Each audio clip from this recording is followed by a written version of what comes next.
अगले 7 दिन के अंदर तुम अपनी पूरी की पूरी मैथ्स को खत्म कर सकते हो।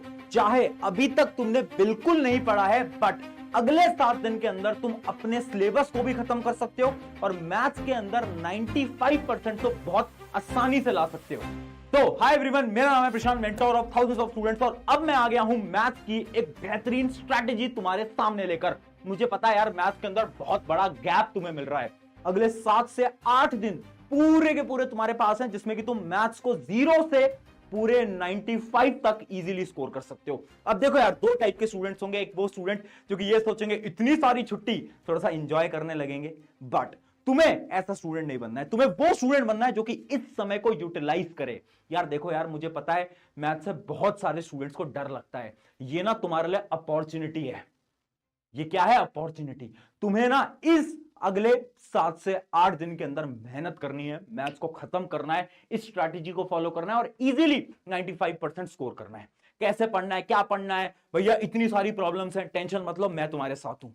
तुम्हारा साथ साइंस में भी दिया, एसएसटी में भी दिया, हिंदी में भी दिया, यहां पर भी खड़ा हूं, इंग्लिश में भी दिया था, आईटी में भी दूंगा, एआई में भी दूंगा। तेरे साथ तेरे प्रशांत भैया खड़े हैं, डरने की बात नहीं है। और 11th में भी तेरे साथ दूंगा। कैसे दूंगा? एक चैनल अपना प्रशांत किराट क्लास 11th एंड 12th बना दिया है तुम्हारे लिए, उस पर जाके सब्सक्राइब कर लेना। उसके अंदर मैं तुम्हें क्लास 11th की फिजिक्स भी पढ़ाने वाला हूं, तो तुम्हारे साथ हूं, टेंशन मतलब। बात करते हैं तुम्हारी प्रॉब्लम्स की। मैथ्स में क्या क्या प्रॉब्लम्स आ रही है भैया? सबसे बड़ी प्रॉब्लम क्या है? क्वेश्चन सॉल्व ही नहीं होते। कितनी बार होता है हम क्वेश्चन सॉल्व करने की कोशिश करते हैं, बट डिमोटिवेशन फील होने लगता है क्वेश्चन क्योंकि सॉल्व ही नहीं हो पा रहे। अब इसका क्या सोल्यूशन है? अगली चीज, फॉर्मूला याद नहीं होते। कितने ऐसे स्टूडेंट्स हैं जिनको कुछ कुछ चैप्टर के फॉर्मूला याद नहीं हो रहे हैं, जैसे सरफेस एरिया, वॉल्यूम हो गया, स्टैटिस्टिक्स हो गया, इन सब के इतने सारे फॉर्मूले हैं। ऐसा लगता है कि इतने सारे फॉर्मूले कैसे याद करेंगे? क्या कोई ट्रिक है, क्या कोई टिप है? मैं वो ट्रिक टिप दोनों बता दूंगा। अगली चीज, स्लो कैलकुलेशन स्पीड। सच बताना, जब तुम्हारे प्री बोर्ड हुए थे उसके अंदर, तुम्हारे मैथ के अंदर क्वेश्चन पेपर छूटा था ना, कुछ कुछ क्वेश्चन छूट गए थे ना। क्यों? क्योंकि तुम्हारी मैथ्स की कैलकुलेशन स्लो है। कैसे फास्ट करोगे वो भी बता दूंगा अगले 7 दिन के अंदर। अगली चीज, न्यू क्वेश्चन देखते ब्लैंक हो जाते हो, होता है ना, नया क्वेश्चन देखा नहीं ब्लैंक हो गए।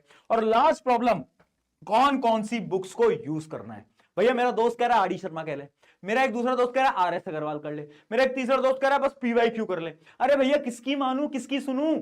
तेरे प्रशांत भैया की सुन ले, जितना मैं बताऊंगा काम खत्म हो जाएगा। चलो एक एक करके इन सारी प्रॉब्लम्स को खत्म करते हैं और तेरे मैथ्स को एग्जाम को बहुत बेहतरीन बनाएंगे। बट उससे पहले तुझे अभी कमेंट कर देना है, this exam will be best exam of my life. लिख दो यार, है ना, लिख दो यार। चलो अब स्टार्ट करते हैं। सबसे पहले 7 डे का क्या क्या प्लान होना चाहिए। तो एक बहुत सिंपल सा प्लान है। प्लान क्या है? तुम्हें अगले 7 दिन के अंदर अपने कॉन्सेप्ट को स्ट्रॉन्ग करना है और क्वेश्चन प्रैक्टिस पे एकदम फोकस करना है। सबसे पहले तुम्हें देखनी है मैराथन। तुम्हारे जो शोभित भैया हैं वो तुम्हारे लिए मैराथन ला रहे हैं, है ना। अगले 7 8 9 दिन तुम्हारे साथ वो लगकर काम करने वाले हैं, तो तुम्हें उनकी मैराथन्स देख लेनी है। उनके अंदर तुम्हारे सारे चैप्टर्स के कॉन्सेप्ट तो स्ट्रांग हो ही जाएंगे। अब जब कॉन्सेप्ट स्ट्रांग हो गए, क्वेश्चन प्रैक्टिस हो गई, उसके बाद तुम आओगे एनसीईआरटी के ऊपर। देखो एनसीईआरटी का एक एक क्वेश्चन सॉल्व कर लेना।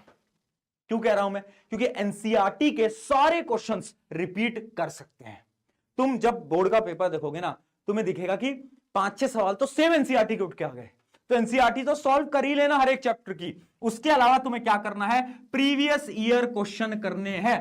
प्रीवियस ईयर क्वेश्चन बहुत इंपॉर्टेंट होते हैं, वो क्वेश्चन जो कि बार बार रिपीट हुए हैं। भैया हमें कैसे मदद होगी, हमें कैसे पता चलेगा कि प्रीवियस ईयर क्वेश्चन कौन कौन से बार बार रिपीट होते हैं? क्या भैया आप हमें इंपॉर्टेंट क्वेश्चन दोगे? वाइट टू फियर वन प्रशांत भैया इज हियर। तुझे इंपॉर्टेंट क्वेश्चन नहीं दे पाऊंगा मैं, बट मैं तुझे पता क्या दूंगा? Important type of question. आज तक किसी ने दिए, तुझे ऐसी चीज दे दूंगा जिससे 95% तुझे कोई रोक नहीं पाएगा। क्या है भैया इंपॉर्टेंट क्वेश्चन टाइप? तो मैं आपको एक एक करके थोड़ी सी आपको पीडीएफ दिखाता हूं, उससे आपको बहुत बेहतरीन आइडिया लगने वाला है। देखो ये आपकी क्या, मैथ्स की इंपॉर्टेंट टाइप ऑफ क्वेश्चन वाली पीडीएफ, ये आपको डिस्क्रिप्शन में मिलेगी। इसके अंदर है क्या? जैसे कि आपका पहला चैप्टर है रियल नंबर, तो आप ध्यान से देखोगे तो आपके रियल नंबर के अंदर मैंने वो टाइप ऑफ क्वेश्चन लिख दिए हैं जो कि बार बार पेपर के अंदर आते हैं। जैसे कि आप यहां पर देख सकते हो, find the HCF and LCM using prime factorisation, question आता है, लिख दिया है। उसके अलावा मैंने देखो यहां पर इंपॉर्टेंट भी लिखा है, proving the given number is irrational. यानी वो सारे टाइप ऑफ क्वेश्चन जो कि तुम्हारे प्रीवियस ईयर क्वेश्चन में बार बार रिपीट करें, वो हर एक चैप्टर के तुम्हें ऐसे दे दिए हैं। जैसे एक और चैप्टर दिखा देता हूं मैं, ये आपका अगला चैप्टर है पॉलिनोमियल। तो अगर मैं पॉलिनोमियल की बात करूं, देखो ऐसा ग्राफ वाला क्वेश्चन बार बार पूछने को आता है। उसके अलावा आप देख सकते हो सर जीरोस वाला जो क्वेश्चन है, ये तो हर बार पूछा जाता है। तो मैंने क्या करा है, मैंने इंपॉर्टेंट क्वेश्चन नहीं दिए, मैंने इंपॉर्टेंट टाइप ऑफ क्वेश्चन दिए। तुम्हें क्या करना है, तुमने मैराथन देखी, एनसीईआरटी सॉल्व करी, अब इस शीट को उठाना है, इस शीट में देखना है अच्छा रियल नंबर के 5 टाइप के क्वेश्चन इंपॉर्टेंट है, क्या ये पांचों टाइप के क्वेश्चन मुझे आते हैं, क्या ये पांचों टाइप के क्वेश्चन मैंने सॉल्व करे हुए हैं? अगर करे हुए वेल एंड गुड है, नहीं करे हुए तो जिस टाइप के क्वेश्चन तुमने सॉल्व नहीं करे, गूगल पे जाओ, अपनी आर.डी. शर्मा उठाओ, आर.एस. अग्रवाल उठाओ, जो भी किताबें उठाओ और उससे ये टाइप वाले क्वेश्चन सॉल्व कर लो, बात खत्म। समझ पाए? ये बहुत नहीं, ऐसा खजाना है, खजाना कि तुम्हारे बहुत काम आने वाला है, इसको अच्छी तरीके से तुम्हें क्या करना है, यूटिलाइज करना होगा। अब वापस से आ जाते हैं अपने प्लानर के ऊपर। तो देखो इसमें एक चीज और है कि आपको ना डेली टारगेट बनाना है बेटा। क्या बनाना है? डेली टारगेट बनाना है कि आप डेली एटलीस्ट 30 सवाल लगा रहे हो। ठीक है, अब बढ़ते हैं अगली चीज के ऊपर। अगली चीज है फॉर्मूला ट्रिक। ये प्रॉब्लम ये है कि फॉर्मूला याद ही नहीं रह पाते, इतनी बार हमने पढ़े हैं ना फॉर्मूला, पर हम भूल जाते हैं। भैया एक सिंपल सी चीज है जो कि मैंने तुम्हारे लिए बना दी है, जो कि है फॉर्मूला शीट। सारे चैप्टर के सारे फॉर्मूले शीट के अंदर तुम्हें मिल जाएंगे, वो मैं डिस्क्रिप्शन में दे दूंगा, टेलीग्राम पे दे दूंगा। बट देखो फॉर्मूला याद करने की ना एक सिंपल सी ट्रिक है। क्या है? Question practice trick. Question practice trick क्या है? एक फॉर्मूले के अगर तुम 5 सवाल लगा लेते हो ना, तो इस दिमाग के अंदर वो फॉर्मूला फीड हो जाता है, फिर तुम्हारा दिमाग कभी भी फॉर्मूले को नहीं भूलने वाला। हाँ, तो तुम्हें क्या करना है, एक फॉर्मूला जो कि तुम बार बार भूल रहे हो, उसके 5 से 6 क्वेश्चन सॉल्व कर लो।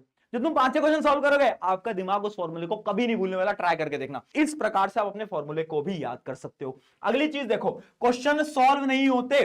कितनी बार हुआ है कि एक क्वेश्चन सॉल्व करने जा रहे हो, नहीं हो पाया, अब क्या हो रहा है, अब डिमोटिवेशन हो रहा है, अब ऐसा लग रहा है भैया क्या ही करेंगे मैथ्स को सॉल्व करके। देख, उस समय पर क्या करना है, थोड़ा सा दिमाग में ये सोच कि मेरी गलती क्या थी। एक क्वेश्चन है पॉलिनोमियल का, वो मुझसे क्यों नहीं सॉल्व हो पाया? 3 रीजन हो सकते हैं। पहला रीजन क्या है, या तो तुम्हें फॉर्मूला ही नहीं पता हो।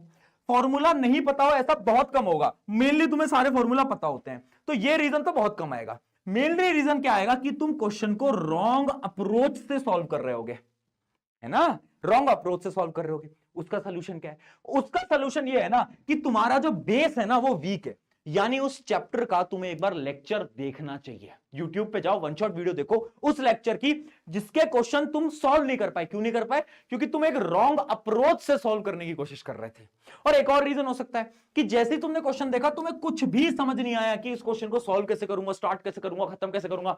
अगर ये हो रहा है ना, इसका यह मतलब है कि तुमने बहुत कम न्यू टाइप ऑफ क्वेश्चन की प्रैक्टिस करी है। तो तुम्हें क्या करना है, तुम्हें एक चैप्टर के नए सवालों को लगाना है। बच्चे गलती क्या करते हैं ना, बच्चे एक टाइप के 10 सवाल लगाते हैं, बट तुम्हें क्या करना है, अलग अलग टाइप के सवाल लगाने। मैथ की ना बेटा इतनी प्रैक्टिस कर जाओ कि जब पेपर तुम्हारे हाथ में आए ना, तो तुमने सारे क्वेश्चंस के टाइप एक एक बार सॉल्व कर रखे हो। जब तुम ये कर लोगे ना, मैथ के अंदर तुम्हारा 100/100 में से कोई तुम्हें रोक नहीं पाएगा, कि गारंटी बता रहा हूं मैं तुम्हें। अगली चीज देखो, अगली प्रॉब्लम क्या है, स्लो स्पीड। कितनी बार हुआ है एग्जाम के अंदर तुम्हारी जो स्पीड है वो कम रह गई। अब इसकी ट्रिक क्या है, कैसे हम हमारी स्पीड को इंक्रीज कर सकते हैं? एक गलती को करना बंद कर दो। गलती क्या है? हम क्या करते हैं ना, हर बार जब भी हम एक क्वेश्चन को सॉल्व कर रहे होते हैं, इमेजिन करो एक क्वेश्चन आ गया मेरे पास क्वाड्रेटिक इक्वेशन का, उसको मैं सॉल्व कर रहा हूं, तो मैं क्या करूंगा, मैं क्वेश्चन देखूंगा, अपने दिमाग के अंदर सोचूंगा इस क्वेश्चन को मैं ऐसे कर दूंगा, ऐसे कर दूंगा, ऐसे कर दूंगा, ऐसे कर दूंगा, ऐसे कर दूंगा, ठीक है क्वेश्चन सॉल्व हो गया। अरे भाई ऐसे नहीं करना, एक पेन पेपर ले, उसके ऊपर क्वेश्चन को लाइन टू लाइन सॉल्व कर, कैलकुलेशन एंड तक सॉल्व कर। बच्चे क्या करते हैं, इक्वेशन बनाकर छोड़ देते हैं, बोलते हैं अच्छा इसके आगे तो कैलकुलेशन है, वो तो मैं कर ही लूंगा। नहीं कर पाएगा तू, क्यों? क्योंकि वहीं तू गलती कर रहा है, वहीं तू सिली मिस्टेक कर रहा है, वहीं तू अपना टाइम वेस्ट कर रहा है। तो जितने भी क्वेश्चन हर रोज सॉल्व कर रहे हो, क्या करना है तुम्हें, याद रखना पूरा एंड तक सॉल्व करो। और यही अपनी पहली ट्रिक। दूसरी ट्रिक देखो, try time method. Time method क्या है, एक टाइमर लगाकर बैठो यार, है ना। अगर तुम कर सकते हो, जैसे मैंने आपको बोला डेली 30 सवाल लगाओ, 30 सवाल का एक टाइमर लगा लो कि ठीक है मेरे पास 30 सवाल है, मैं 1 घंटे का टाइमर लगा लेता हूं, उस 1 घंटे के अंदर मुझे उस 30 सवालों को करना है। तो ऐसी आप प्रैक्टिस कर सकते हो। उसके अलावा मैं एक और ट्रिक बताऊंगा, एमसीक्यूज की प्रैक्टिस करना स्टार्ट कर दो। क्या कर दो, एमसीक्यूज की प्रैक्टिस करना, क्योंकि एमसीक्यू कभी कभार थोड़े थोड़े ट्रिकी आ जाते हैं, तो आप उनकी प्रैक्टिस जितनी कर पाओगे उतने ज्यादा आपका टाइम एग्जाम के अंदर बच रहा होगा। अच्छा, अब तुम्हारे मन में डाउट आ रहा होगा, भैया पेपर प्रेजेंटेशन वो सब कब बताओगे? वो मैं तुम्हारे एग्जाम से 2-3 दिन पहले एक वीडियो डालूंगा, लास्ट मिनट स्ट्रैटेजी, उसके अंदर तुम्हें सारी प्रेजेंटेशन टिप वगैरह बता दूंगा। अभी मैं आपको पढ़ने का फ्लो बता रहा हूं। अगली चीज देखो, डीमोटिवेशन। कितनी बार हुआ है ना कि हम पढ़ रहे थे, एक क्वेश्चन नहीं हुआ, 2 नहीं हुआ, 3 नहीं हुआ, 4 नहीं हुआ, 5 नहीं हुआ, फिर उसके बाद लगता है यार अब नहीं पढ़ पाएंगे, बहुत हो गया। होता है ना, डर लगता है ना। डिमोटिवेशन फील होता है ना, इसका क्या सोल्यूशन है भैया? मैथ्स पढ़ता हूं, डिमोटिवेट हो जाता हूं। सोल्यूशन पता है क्या है? माइंड को पागल बना। कैसे पागल बना? जब भी तुझे डिमोटिवेशन फील हो रहा है ना, अपने दिमाग को आसान सवाल दे दे। यानी एनसीईआरटी के वो क्वेश्चन जो कि सिंपल है, उन सिंपल क्वेश्चन को उठाओ और सॉल्व करना क्या करो, स्टार्ट करो। जब तुम सिंपल क्वेश्चन को सॉल्व करना स्टार्ट करोगे तो यार दिमाग को लगेगा यार ये तो आसान है। और जब कोई चीज आसान होती है ना तो तुम्हारे दिमाग को उसमें इंटरेस्ट आ रहा होता है। तो ऐसे तुमने इंटरेस्ट को बिल्ड करा, इंटरेस्ट को बिल्ड करा, 2-3 सवाल आसान लगाए, उसके बाद टफ क्वेश्चंस पे बढ़ो। तो जब भी डिमोटिवेशन फील हो, आसान क्वेश्चन करो, उसके बाद टफ क्वेश्चन करना। इस बात को हमेशा याद करना, ये ट्रिक बहुत ज्यादा इंपॉर्टेंट रहने वाली है। अब आपके लिए आ जाती है आपकी फाइनल टिप्स, कुछ ऐसी टिप्स जो कि बहुत ज्यादा इंपॉर्टेंट है इन अगले 7 दिन के लिए। पहली टिप क्या है? Give more time. मैं बार बार बोलता हूं, मैथ्स एक कन्या की तरह होती है। एक लड़की को जितना समय दोगे उतना ही ज्यादा वो आपसे खुश रहेगी। उसी प्रकार से मैथ्स को जितना ज्यादा समय दोगे वो उतना ही ज्यादा आपसे खुश रहने वाला है। तो मैथ्स वेरी इंपॉर्टेंट। टाइम जितना दोगे, जितनी ज्यादा प्रैक्टिस लगाओगे, नंबर बढ़ते जाएंगे। इन 7 दिन में लग जाओ यार, चीजों को साइड कर दो, चीजों को साइड करना पड़ेगा। डिस्ट्रैक्शन आएंगे, तुम्हारे दोस्त बोलेंगे अरे भाई इतने दिन है, इतने दिन में पढ़ाई तो कौन ही करता है, थोड़ा चिल कर लेते हैं, 2 दिन ये कर लेते हैं, वो कर लेते हैं, कहीं घूमने चले जाते हैं 2-3 दिन। दोस्त मत करना। ये 10वीं का एग्जाम वापस नहीं आता, बाद में रिग्रेट बन के रह जाएगा कि काश उन 7 दिन में पढ़ लेता। मैं तुझे आज बोल रहा हूं, जब तेरा एग्जाम होगा उससे 2 दिन पहले ना बहुत सारे बच्चे यही सोचेंगे काश उन 7 दिन में पढ़ लेता। यार तू वो गलती मत करना। अगली चीज, पैटर्न रट लो। अगर तुम वो बच्चे हो जिसको कुछ नहीं आता मैथ्स के अंदर, तुम्हें एक टेक्निक बताता हूं जो सिर्फ उनके लिए जिनको कुछ समझ नहीं आता मैथ्स के अंदर। तुम ना डिफरेंट टाइप के क्वेश्चन को सॉल्व करो, और क्वेश्चन कैसे सॉल्व होता है उस पैटर्न को रट लो। जैसे कि इमेजिन करो एक क्वेश्चन है सरफेस एरिया वॉल्यूम का, कि वॉल्यूम कैसे निकालते हैं, तो तुम क्या करो, तुम फॉर्मूला रट लो और उसके बाद क्वेश्चन कैसे सॉल्व करना होता है वो एक पैटर्न ही रट लो। ये सिर्फ उनके लिए जिनको मैथ कुछ समझ नहीं आती, पैटर्न रट लो। ये लास्ट ऑप्शन होता है ना, उनके लिए जिनको बिल्कुल कुछ नहीं आता। तो ये भी एक टेक्निक है जो क्या फॉलो कर सकते हो। अगली चीज, एनसीईआरटी पीवाईक्यू सैंपल पेपर, सबसे इंपॉर्टेंट एनसीईआरटी, बार बार क्वेश्चन दिखेंगे, पीवाईक्यू बता ही दिया है, शीट भी दे ही दी है। लास्ट चीज, fear equals to low score. देखो मैथ से तुम जितना डरोगे ना, जितना तुम मैथ से भागोगे, उतना ही कम नंबर आएंगे। ये रियलिटी है। मैथ्स के अंदर ना कॉन्फिडेंस बहुत इंपॉर्टेंट है। जब तुम एग्जाम में बैठोगे ना, तुम्हारा जो कॉन्फिडेंस है ना वो तुम्हारे स्कोर को डिसाइड